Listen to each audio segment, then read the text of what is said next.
नमस्कार बच्चों। आइए सुभाषितानी पाठ से श्लोक क्रमांक 7 के अर्थ को पर चर्चा करें। तो शब्द श्लोक है, सेवितव्यो महावृक्ष फल छाया समन्वितः यदि दैवात् फलम नास्ति छाया केन निवार्यते। सेवितव्यो महावृक्ष फल छाया समन्वितः यदि दैवात् फलम नास्ति छाया केन निवार्यते। तो इस श्लोक में जो महान व्यक्ति है उसके महत्व को प्रतिपादित किया गया है कि महान व्यक्ति का हमेशा उसकी संगति में रहनी चाहिए और उनके आश्रय में व्यक्ति को रहना चाहिए। तो सेवितव्यो मतलब सेवन करना चाहिए या आश्रय लेना चाहिए। महावृक्ष अर्थात विशाल वृक्ष, फल छाया समन्विता, समन्विता माने से युक्त, समन्विता से युक्त मतलब फल छाया से युक्त।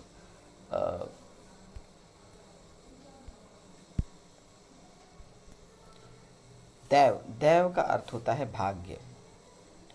फलम नास्ति, फल न हो, के निवार्यते, निवार्य मतलब रोका जाना, ठीक है। निवार्यते रोका जा सकता है। सेवितव्य मतलब आश्रय लेना चाहिए। महावृक्ष विशाल वृक्ष, फल छाया समन्वितः फल और छाया से युक्त, दैवात भाग्यवश, फलम नास्ति फल नहीं हुए, निवार्यते मतलब रोका जा सकता है। तो आइए सर्वप्रथम इसके अन्वय को देखें, उसके बाद इसके अर्थ पर चर्चा करेंगे। तो श्लोक है, फल छाया समन्वितः महावृक्ष सेवितव्य दैवात् यदि फलम नास्ति वृक्षस्य छाया केन निवार्यते। अर्थात फल छाया समन्विता माने फल और छाया से युक्त महावृक्ष मन महान वृक्ष, विशाल वृक्ष, सेवितव्य मन आश्रय लेना चाहिए। फल तथा छाया से युक्त विशाल वृक्ष का आश्रय हमें हमेशा लेना चाहिए। दैवात यदि फलम नास्ति, भाग्यवश यदि उस वृक्ष में फल नहीं हो, भाग्यवश यदि उस वृक्ष पर फल नहीं हो तो भी छाया केन निवार्यते, छाया को किसके द्वारा रोका जा सकता है। अर्थात छाया को कौन रोक सकता है। मतलब यदि फल वह वृक्ष नहीं भी दे पाए तो छाया तो देगा ही। विशाल वृक्ष होना अपने आप में गुणों से युक्त होना है। तो ऐसा वृक्ष जो कि फल और छाया से युक्त है, वह उसका आश्रय लेना सौभाग्य की बात है। वह हमेशा न केवल फल फूल से पुष्ट करता है बल्कि अपनी आश्रय में वह समस्त विपत्तियों और ताप से बचाता भी है। लेकिन कहीं ऐसा हो जाए भाग्यवश कि उस पर फल न लगे हों तो भी कम से कम छाया तो देगा ही। उसके छाया को तो कोई नहीं रोक सकता। तो इस वृक्ष के उदाहरण के साथ इस श्लोक में महान व्यक्ति की ओर संकेत किया गया है कि व्यक्ति को हमेशा महापुरुषों के आश्रय में रहना चाहिए। तो यह उस लालच से नहीं, स्वार्थ से नहीं कि उसे कुछ न कुछ प्राप्त होगा। तो महापुरुष है तो प्राप्त तो होगा ही। यदि कुछ समय के लिए यह मान भी लें कि आपका जो इच्छा है उसकी पूर्ति वह पुरुष नहीं कर पाता महापुरुष, फिर भी उसमें उसका महापुरुष होना ही अपने आप में उस छाया के समान है जो कि समस्त विकारों से, ताप से हमें बचाती है। तो फिर से देख लें इसका अर्थ, फल और छाया से युक्त विशाल वृक्ष की का हमेशा आश्रय रहना चाहिए। भाग्यवश यदि उस पर फल नहीं भी लगे हों भाग्यवश यदि उस पर फल नहीं भी लगे हों तो भी उस वृक्ष की छाया को कौन रोक सकता है। तो छाया तो उससे मिलेगा ही। तो इस प्रकार इस श्लोक का यह अर्थ था। अब आइए इस पाठ से भाषिक तत्वों, इस श्लोक से भाषिक तत्वों पर चर्चा करें। पहला है सेवितव्यो। सेवितव्यो में सेव धातु के साथ तव्यत प्रत्यय, सेव धातु के साथ तव्यत प्रत्यय का प्रयोग हुआ है। सेव के साथ तव्यत लगा है इसमें। चाहिए के अर्थ में तव्यत का प्रयोग होता है। इसके बाद महावृक्ष। महावृक्ष में समास है कर्मधारय समास। महावृक्ष माने विशाल वृक्ष। तो महान च असौ वृक्ष, महान च असौ वृक्ष, ये कर्म महान है जो वृक्ष। कर्मधारय समास। कर्मधारय समास में द्वितीय पद विशेष्य होता है और प्रथम पद उसका विशेषण है। द्वितीय पद वृक्ष है तो वृक्ष की विशेषता है कि वो महान है। तो यहाँ पर कर्मधारय का प्रयोग हुआ है। फल छाया समन्वितः। फल छाया समन्वित, यहाँ पे देखिए छ के पहले च लगा हुआ है तो यहाँ पे छत्व संधि है। छत्व संधि में जब किसी शब्द के साथ छ जुड़ता है तो छ के पहले च लग जाता है। तो ये हो जाएगा फल धन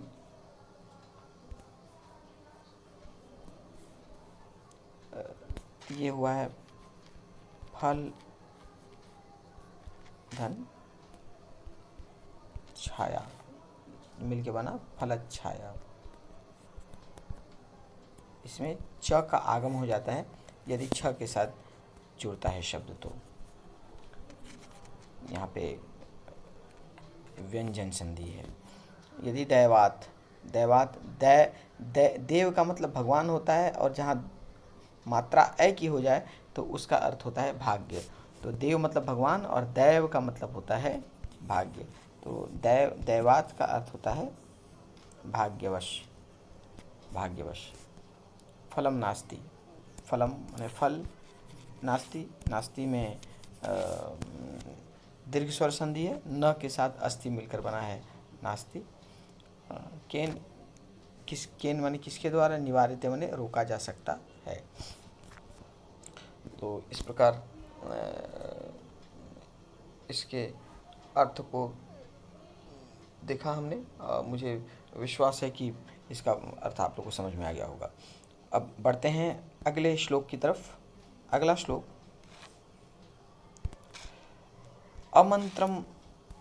अमंत्र अक्षरम नास्ति, नास्ति मूल औषधम, नास्ति मूलम औषधम, मूलम न औषधम, नास्ति मूलम न औषधम, अयोग्य पुरुष नास्ति योजकस्तत्र दुर्लभः। अमंत्र अक्षरम नास्ति, नास्ति मूलम न औषधम, अयोग्य पुरुष नास्ति योजकस्तत्र दुर्लभः। अमंत्रम अक्षरम नास्ति, ये यहाँ पे अमंत्रम मतलब जिसमें मंत्र न हो। अक्षरम नास्ति, ऐसा अक्षर नहीं। मूलम न औषधम, यहाँ पे मूलम मतलब जड़, न मतलब नहीं, औषधम माने औषधि। अयोग्य मतलब जो योग्य नहीं हो, पुरुष माने व्यक्ति, नास्ति योजकः तत्र, योजकः मतलब कि जिसमें जो योजक हो मतलब जोड़ देता हो, गुणों को वस्तु या व्यक्तियों से, गुणों को वस्तु और व्यक्तियों से जो जोड़ सकता हो, दुर्लभ, ऐसा दुर्लभ है। दुर्लभ मतलब कि जो आसानी से जो नहीं पाया जाता। तो आइए पहले इसके अन्वय को देखें, उसके बाद इसके अर्थ पर चर्चा करेंगे। अमन्त्रम अक्षरम नास्ति, अमन्त्रम अक्षरम नास्ति, अनौषधम मूलम नास्ति, अयोग्यः पुरुषः नास्ति, तत्र योजकः दुर्लभः। अमंत्रम, अमंत्रम मंत्र का अर्थ होता है जो मनन करने योग्य हो, अर्थात जो सार्थक हो, जिसमें अर्थ छुपा हुआ हो, वह है मंत्र। मंत्र मतलब जो मननीय है। तो मनन या चिंतन उसी पर किया जा सकता है ना जिसका कोई अर्थ हो। तो स्वाभाविक रूप से हर एक अक्षर किसी न किसी अपने आप में अर्थ को समाहित कर लेता है, उसका सार तत्व होता है, उसका कोई न कोई अर्थ की तरफ संकेत करता है। तो अमंत्रम अक्षरम नास्ति, मतलब ऐसा कोई अक्षर नहीं है जो सार्थक न हो, जो मनन करने योग्य न हो। ऐसा कोई अक्षर नहीं जो मनन करने योग्य न हो। अनौषधम मूलम नास्ति, मूल कहते हैं जड़ को। ऐसा कोई जड़ नहीं, जड़ से तात्पर्य है वृक्ष के नीचे का रूट, जिसको हम जड़ कहते हैं। तो अनौषधम मूलम नास्ति, और किसी भी वृक्ष या वनस्पति का सबसे अधिक औषधीय गुण उसके रूट में होता है, उसकी जड़ में होता है, ऐसा माना जाता है। तो अनौषधम मूलम नास्ति, ऐसा कोई जड़ नहीं जो औषधि से युक्त न हो, जो जड़ी बूटी से युक्त न हो, जिसका वनस्पतिक महत्व जिसका न हो। तो ऐसा कोई जड़ नहीं जो अनौषधि हो, जो औषधि न हो। अयोग्य पुरुषा नास्ति, और अयोग्य पुरुषा नास्ति, और जो योग्यता से रहित व्यक्ति है वह पुरुष कहलाने लायक नहीं है, वह वास्तव में पुरुष नहीं है। जो अयोग्य है, जो योग्य नहीं है, व्यक्ति में योग्यता का न होना उसके पुरुष होने पर प्रश्न चिन्ह लगा देता है, क्योंकि व्यक्ति को विवेकशील माना गया है। तो ऐसा ईश्वर की ऐसी कृति जिसे ईश्वर ने अनेक गुणों से युक्त बनाया है, लेकिन यदि अपनी योग्यताओं को वह यदि अपने योग्यताओं का सहारा नहीं लेता, यदि वह अपने योग्यता को साबित नहीं करता, यदि वह पूरी तरह से अयोग्य है, तो वह पुरुष कहलाने योग्य नहीं है। तो अयोग्य पुरुष कहलाने योग्य नहीं। तत्र योजकः दुर्लभः, और इसके साथ साथ गुणों को, योजक से तात्पर्य थोड़ा जोड़ने वाला, गुणों को वस्तु अथवा व्यक्ति के साथ जोड़ने वाले दुर्लभ हैं। कहने का तात्पर्य यह, हम अपने आसपास अनेक वस्तुओं को देखते हैं, अनेक व्यक्तियों को देखते हैं, और अनेक पदार्थ दिखाई देते हैं, और हर एक पदार्थ किसी न किसी गुणों से युक्त होता है, हर एक व्यक्ति किसी न किसी गुण से युक्त होता है। लेकिन उसको, उस वस्तु या व्यक्ति को उसके गुण से जोड़ देना ही सबसे बड़ी विद्वता है, सबसे बड़ा व्यक्ति का गुण है। तो ऐसे लोग बहुत कम होते हैं जो कि गुणों से वस्तु को योज कर सकें, जो वस्तु को गुणों से जोड़ सकें। तो गुणों को वस्तुओं अथवा व्यक्तियों से जोड़ने वाले लोग दुर्लभ हैं। तो यहाँ पे जो 3 उदाहरण बताए गए हैं, तीनों उदाहरण उसके गुण की ओर संकेत करते हैं कि ऐसा अक्षर नहीं है। अक्षर को देखकर हम ये ना माने कि इसका महत्व नहीं है। अक्षर तो वास्तव में मंत्र का हिस्सा होता है, वही तो कई अक्षरों के साथ जुड़कर एक अर्थ प्रदान करता है, और अर्थ अपने आप में एक सार तत्व है। तो ऐसा कोई अक्षर नहीं है जो अमंत्र हो, जो मंत्रहीन हो, या जो मनन करने योग्य नहीं हो, जो सार से युक्त नहीं हो, जिसमें तत्व सार तत्व न हो। तो हर एक अक्षर में कोई न कोई मंत्र है। तो अनौषधम मूलम नास्ति, ऐसा कोई जड़ नहीं जो कि औषधि से युक्त न हो। हर एक वनस्पति का जड़ किसी न किसी औषधि का कार्य करता है, उसका औषधिक महत्व है। और अयोग्य यदि पुरुष है तो पुरुष नहीं है। कहने का तात्पर्य हर एक पुरुष योग्य होता है।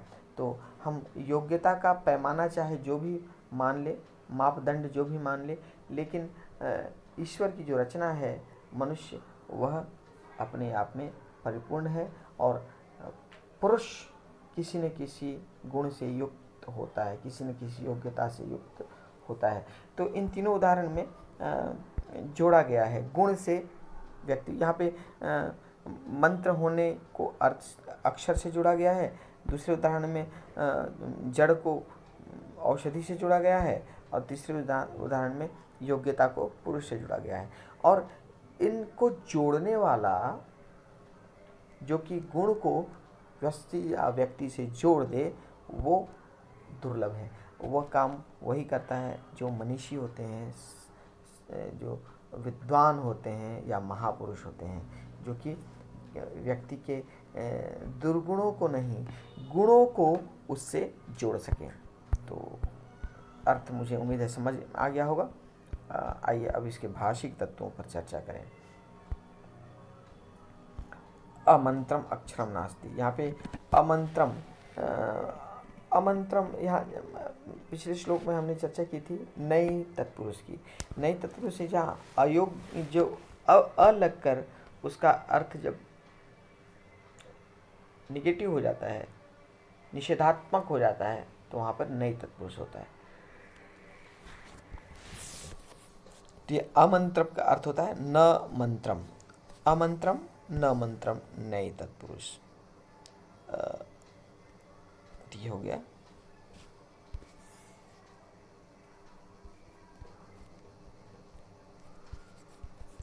न मंत्रम, अमंत्रम न मंत्रम, ये है नई तत्पुरुष।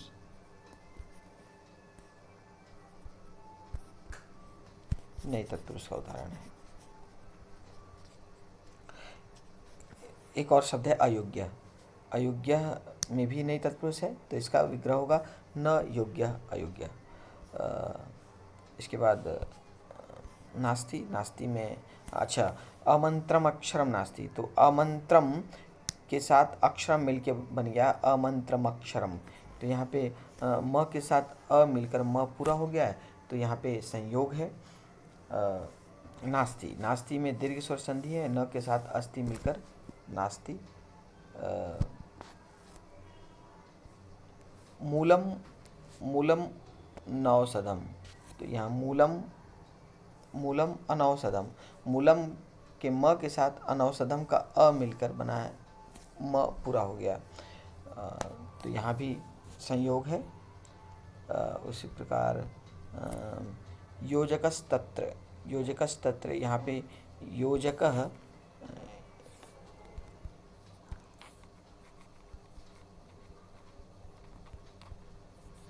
के साथ तत्र मिला है।